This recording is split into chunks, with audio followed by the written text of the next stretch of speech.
Manasseh was 12 years old when he began to reign, and he reigned 50 and 5 years in Jerusalem, but did that which was evil in the sight of the Lord, like unto the abominations of the heathen, whom the Lord had cast out before the children of Israel. For he built again the high places which Hezekiah his father had broken down, and he reared up altars for Baalim, and made groves, and worshipped all the hosts of heaven, and served them. Also he built altars in the house of the Lord, whereof the Lord had said, In Jerusalem shall my name be forever.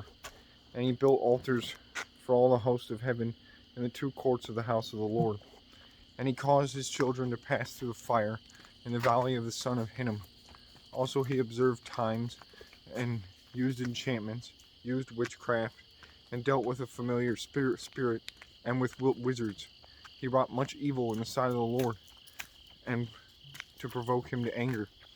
And he set a carved image, the idol which he had made, in the house of God, of which God had said to David and to Solomon his son, In this house and in Jerusalem, which I have chosen before all the tribes of Israel, will I put my name forever.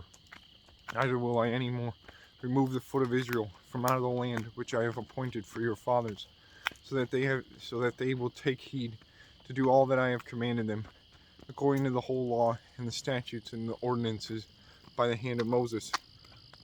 So Manasseh made Judah and the inhabitants of Jerusalem to err, and to do worse than the heathen, whom the Lord had destroyed before the children of Israel.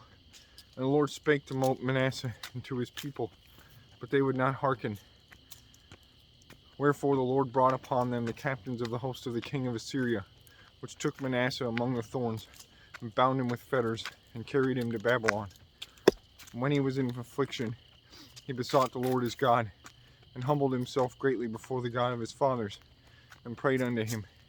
And he was entreated of him, and heard his supplication, and brought him again to Jerusalem, into his kingdom. Then Manasseh knew that the Lord, he was God. Now after this he built a wall without the city of David, on the west side of Gihon in the valley, even to the entering in at the fish gate, and compassed about Ophel, and raised it up to a very great height, and put captains of war in all the fenced cities of Judah. And he took away the strange gods and the idol out of the house of the Lord, and all the altars that he had built in the mount of the house of the Lord, and in Jerusalem, and cast them out of the city. And he repaired the altar of the Lord, and sacrificed thereon peace offerings and thank offerings, and commanded Judah to serve the Lord God of Israel.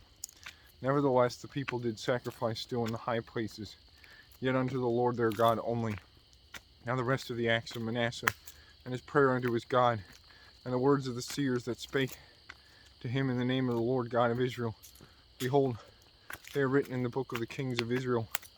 His prayer also, and how God was entreated of him, and all his sin, and his trespass, and the places wherein he built high places, and set up groves and graven images, before he was humbled. Behold, they are written among the sayings of the seers. So Manasseh slept with his fathers, and they buried him in his own house, and Amon his son reigned in his stead.